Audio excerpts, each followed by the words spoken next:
मेरे प्यारे बच्चों, लेखिका हेलन केलर के द्वारा लिखित पाठ जो देखकर भी नहीं देखते आज आप सभी पढ़ने वाले हैं। तो सर्वप्रथम मैं आपको पाठ से पहले हेलन केलर के जन्म एवं उनके परिवार का संक्षिप्त परिचय आपको देना चाहूंगी। अपने जुझारू व्यक्तित्व और दरिया दिली के लिए पहचानी जाने वाली हेलन केलर 27 जून साल 1880 में अमेरिका के टस्कुम्बिया में एक अल्बामा परिवार में जन्मी थी।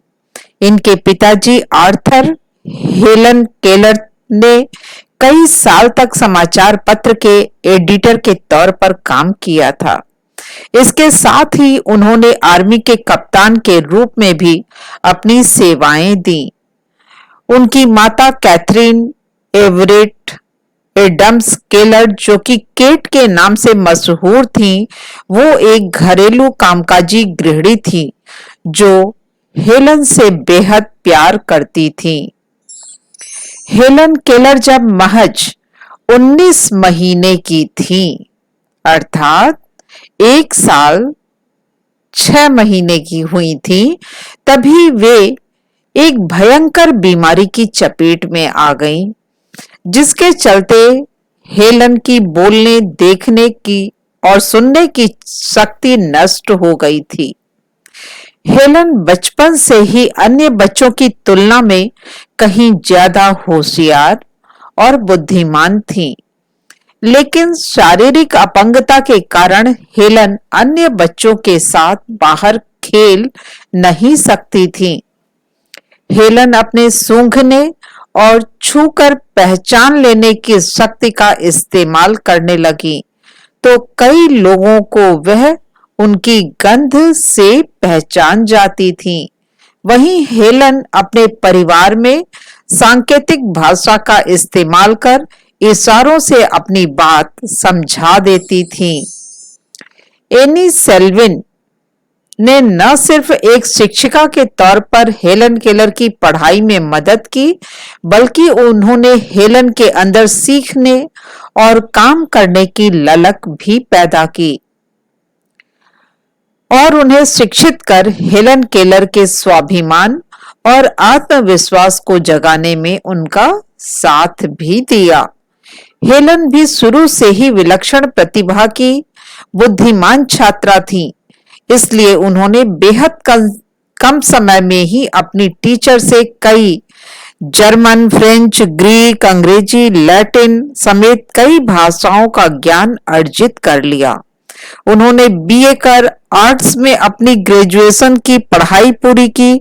हालांकि हेलन को अपनी बीए की पढ़ाई के दौरान तमाम कठिनाइयों का सामना करना पड़ा था।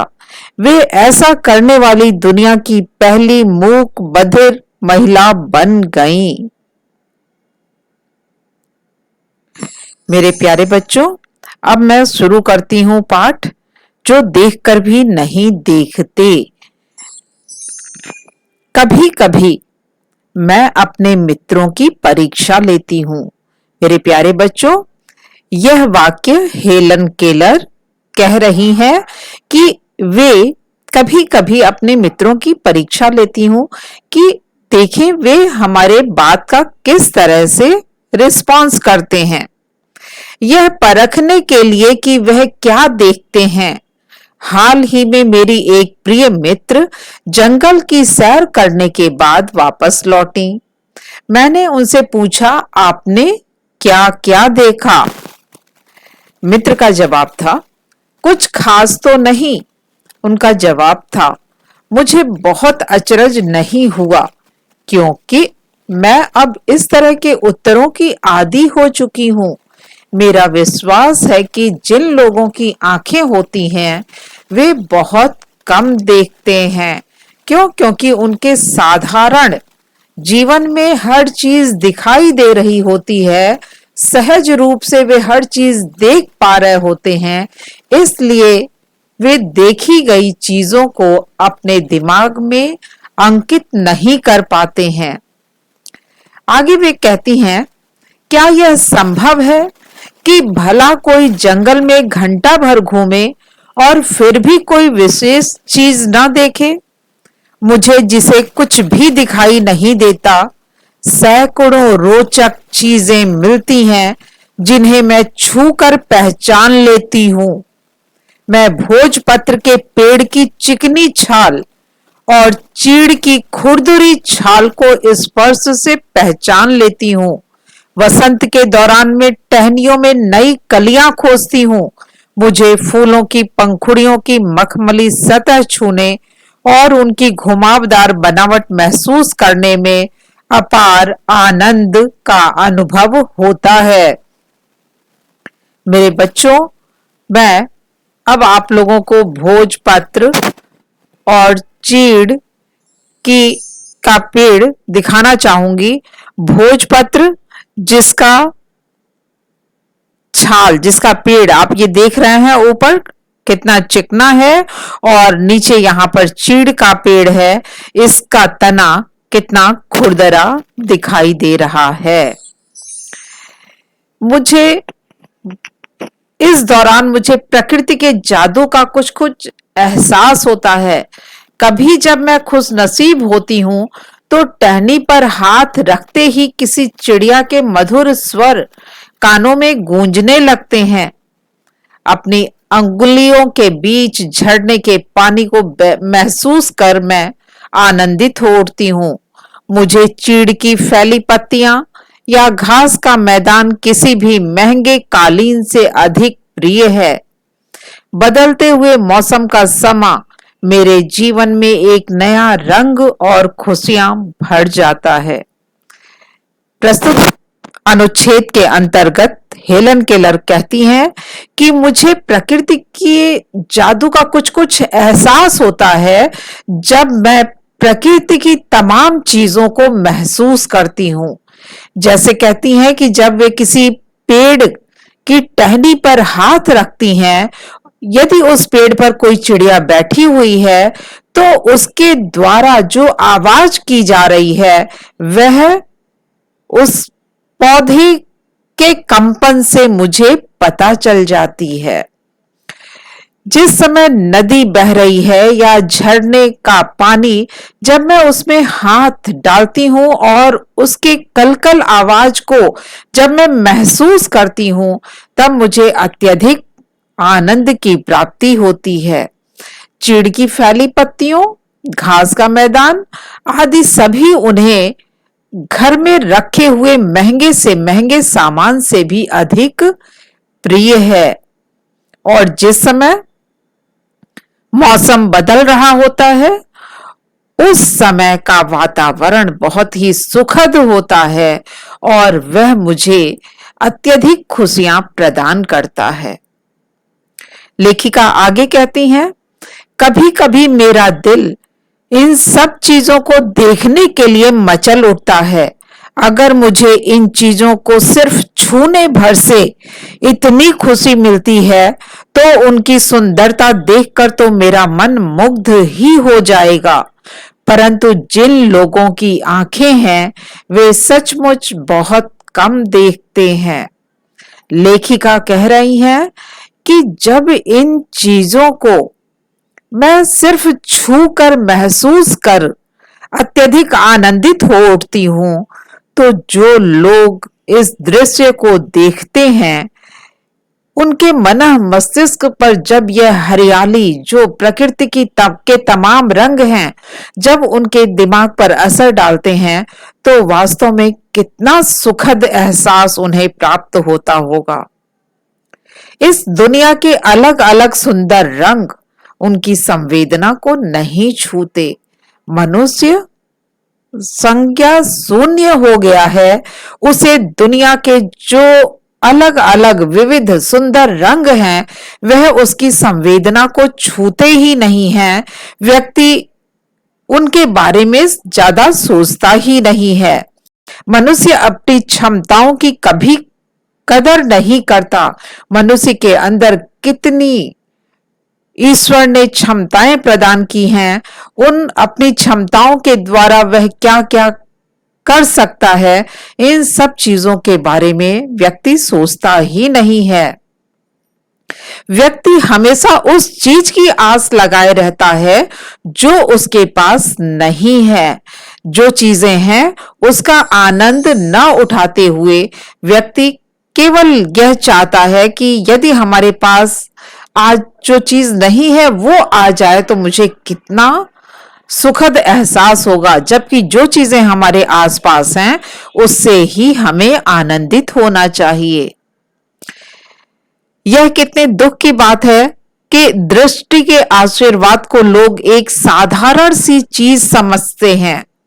दृष्टि का आशीर्वाद अर्थात देखने की क्षमता, जिस देखने की के सहारे हम इस दुनिया को देख रहे हैं, हम अपने सामने खड़े हुए लोगों को देख रहे हैं, प्रकृति को देख रहे हैं, पर्यावरण को देख रहे हैं, पेड़ को देख रहे हैं, नदी को देख रहे हैं, बाग बगीचे देख रहे हैं, तरह बेतरह के खिले हुए फूलों के रंग को देख पा रहे हैं। इस दृष्टि को, इन आंखों को हमें साधारण नहीं समझना चाहिए। यह तो ईश्वर प्रदत्त एक नियामत है, जबकि इस नियामत से जिंदगी को खुशियों के इंद्रधनुषी रंगों से हरा भरा किया जा सकता है। अपनी इस आंख रूपी नियामत से हम अपनी जिंदगी को तमाम तरह की खुशियों रूपी इंद्रधनुषी रंगों से हरा भरा कर सकते हैं। मेरे प्यारे बच्चों, आज आप लोगों ने पाठ पढ़ा जो देखकर भी नहीं देखते। आपको यह बता दें कि साहसी और निडर स्वभाव की हेलन केलर ने अपने महान विचारों और जिंदगी के अनुभवों से ब्रेल लिपि वह लिपि होती है जिसके द्वारा जो मूक व बधिर लोग होते हैं, जो देख और सुन नहीं पाते हैं, ऐसे लोग स्पर्श के द्वारा पढ़ते हैं, उसे ही ब्रेल लिपि कहते हैं। ब्रेल लिपि में करीब 9 किताबें लिखी आपने। उनके द्वारा लिखी गई किताबें दुनिया भर में काफी पसंद भी की गई। महान समाज सेविका हेलन केलर के द्वारा लिखी गई पुस्तक आत्मकथा मेरी जीवन कहानी, the story of my life, उनकी मशहूर किताबों में से एक थी। उनकी इस किताब को 50 से ज्यादा भाषाओं में प्रकाशित भी किया जा चुका है। हेलन केलर एक दूरगामी सोच वाली अद्भुत महिला थी। उनके प्रेरणादायी जीवन पर हिंदी फिल्म ब्लैक भी बन चुकी है। इस फिल्म को हिंदी सिनेमा के प्रख्यात डायरेक्टर संजय लीला भंसारी ने डायरेक्ट किया था। वहीं अभिनेत्री रानी मुखर्जी ने इस फिल्म में विलेन का किरदार निभाया था, जबकि बॉलीवुड के महान नायक अमिताभ बच्चन भी इस फिल्म में मुख्य रोल में थे। मेरे बच्चों, पाठ के पश्चात अब मैं आपको प्रश्नोत्तर पर संक्षिप्त रूप से प्रकाश डाल रही हूं। आप सुने। जिन लोगों के पास आंखें हैं वे सचमुच बहुत कम देखते हैं। हेलन केलर को ऐसा क्यों लगता है? मेरे प्यारे बच्चों, इसके उत्तर में पाठ के प्रारंभ में आई हुई घटना का आप वर्णन करेंगे। लेखिका जंगल की सैर से वापस लौटी हुई अपने मित्र से पूछती हैं कि तुमने वहां क्या खास देखा। उनकी मित्र का जवाब था, कुछ खास तो नहीं। यह जवाब सुनकर हेलन केलर आश्चर्यचकित होती हैं, लेकिन वह इस तरह के उत्तरों को सुनने की अभ्यस्त हैं, इसलिए वे सोचने लगती हैं कि वास्तव में इस संसार में जिन लोगों के पास आंखें हैं वे सचमुच बहुत कम देख पाते हैं, क्योंकि देखी हुई चीजों को वे अपने मन मस्तिष्क में नहीं बिठाते हैं और सामान्य रूप से क्रियाएं करते चले जाते हैं। मेरे प्यारे बच्चों, दूसरा प्रश्न है, प्रकृति का जादू किसे कहा गया है? प्रकृति का जादू प्रकृति की तमाम चीजों को कहा गया है। पेड़ पौधों, घास के मैदान, नदियां, झील, झरने, पहाड़, जिन भी चीजों को लेखिका महसूस करती हैं, उन सभी को प्रकृति का जादू कहा गया है। कुछ खास तो नहीं, हेलन की मित्र ने यह जवाब किस मौके पर दिया और यह सुनकर हेलन को आश्चर्य क्यों नहीं हुआ? कुछ खास तो नहीं, हेलन की मित्र ने यह जवाब उस मौके पर दिया जब वह जंगल की सैर करके 1 घंटे पश्चात घर लौटी थी। हेलन केलर ने सहज भाव से उनसे पूछ लिया कि आपने आज क्या कुछ खास देखा? इस पर उनका जवाब था कि कुछ खास तो नहीं। शायद वे थक चुकी थी या जवाब देना नहीं चाहती थी, इसलिए उन्होंने बात को टालने के उद्देश्य से यह वाक्य कह दिया, कुछ खास तो नहीं। यह सुनकर हेलन को आश्चर्य इसलिए नहीं हुआ क्योंकि अब वे इस बात की अभ्यस्त हो चुकी थी कि लोग जो चीजें देखते हैं उसे सहज रूप से याद नहीं रखते हैं या अपने दिमाग में उसे स्थान नहीं देते हैं। वे सभी चीजों को देखते हुए भी न देखने जैसा ही कार्य करते रहते हैं। मेरे प्यारे बच्चों, अब आपके समक्ष तीसरा प्रश्न है। हेलन केलर प्रकृति की किन चीजों को छूकर और सुनकर पहचान लेती थी? पाठ के आधार पर इसका उत्तर लिखो। हेलन केलर प्रकृति की तमाम चीजों को छूकर और सुनकर पहचान लेती थी, जैसे पेड़ की टहनी पर चिड़िया का कलरव करना।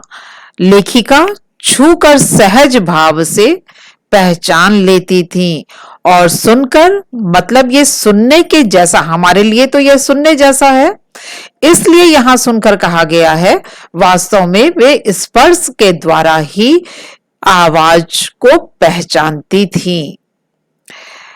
पांचवा प्रश्न है, जबकि इस नियामत से जिंदगी को खुशियों के इंद्रधनुषी रंगों से हरा भरा किया जा सकता है, तुम्हारी नजर में इसका क्या अर्थ हो सकता है? जबकि इस नियामत से जिंदगी को खुशियों के इंद्रधनुषी रंगों से हरा भरा किया जा सकता है, इस वाक्य के द्वारा लेखिका यह कहना चाहती हैं कि ईश्वर ने हमें आंख रूपी नियामत प्रदान की है और इस नियामत के द्वारा हम अपनी जिंदगी को तमाम खुशियों के इंद्रधनुषी रंगों से हरा भरा कर सकते हैं। क्योंकि हम प्रकृति की तमाम खूबसूरत चीजों को देखते हैं, सुनते हैं और उसे सहज भाव से ही अपने में उसे अपनाते हैं। इस तरह से मेरी नजर में हम अपनी आंख, ईश्वर के द्वारा प्रदत्त आंख रूपी अनमोल उपहार के द्वारा अपने जीवन को खुशियों रूपी इंद्रधनुषी रंगों से खूब हरा भरा, खूब खुशहाल बना सकते हैं। मेरे प्यारे बच्चों, आज आप लोगों ने निबंध से के ये प्रश्नोत्तर देखे। यहाँ इस चित्र के द्वारा मैं आपको ये बताना चाहूंगी कि वास्तव में दृष्टि, आंख एक नियामत है। इसके द्वारा हम अपनी जिंदगी को खुशियों के इंद्रधनुषी रंगों से हरा भरा कर सकते हैं। प्रकृति में जितनी भी खूबसूरत चीजें हैं, उन चीजों को देखकर उसका आनंद उठा सकते हैं। हेलन केलर को झरने का पानी, नदी के पानी को महसूस करना बहुत ही अच्छा लगता था। हेलन केलर को बागों में घूमना बहुत ही पसंद था। वे वसंत के दौरान फूलों की कलियों को छूती और उसका सुखद एहसास प्राप्त करती थी। हेलन को टहनी पर हाथ रखते ही चिड़िया के मधुर स्वर सुनाई देते थे, अथवा जितने भी तरह की आवाजें हैं, उन सब आवाजों को लेखिका स्पर्श के द्वारा, उसके द्वारा उत्पन्न कंपन के द्वारा महसूस करती थी और उन सभी चीजों का आनंद लेती थी। जो हरी हरी घास है उस पर चलना लेखिका को अत्यधिक प्रिय था और लेखिका का यह कहना है कि दुनिया की सबसे खूबसूरत चीजें ना ही देखी जा सकती हैं और ना ही छुई जा सकती हैं, उन्हें बस दिल से महसूस ही किया जा सकता है। मेरे प्यारे बच्चों, आज आप लोगों ने पाठ देखा, सुना, जो देखकर भी नहीं देखते। यह एक ऐसे व्यक्तित्व के द्वारा लिखा है जो किसी भी चीज को देख नहीं सकता था, सुन नहीं सकता था, लेकिन फिर भी उनके द्वारा लिखित लेखों को देखने और सुनने के बाद यह कतई नहीं लगता है कि वह किसी भी तरह की कमी उनके जीवन में रही। उन्होंने अपने जीवन को भरपूर ढंग से जिया और इस समाज को वह सब कुछ प्रदान करने की कोशिश की जिसके द्वारा किसी भी तरह की प्राकृतिक रूप से अपंग लोग अपने आप को असक्षम न समझें, हर तरह से सक्षम समझें और अपने साथ साथ अपने जीवन को तो वे जिए ही जिए, अपने समाज को भी कुछ देने का कार्य करें। धन्यवाद मेरे प्यारे बच्चों।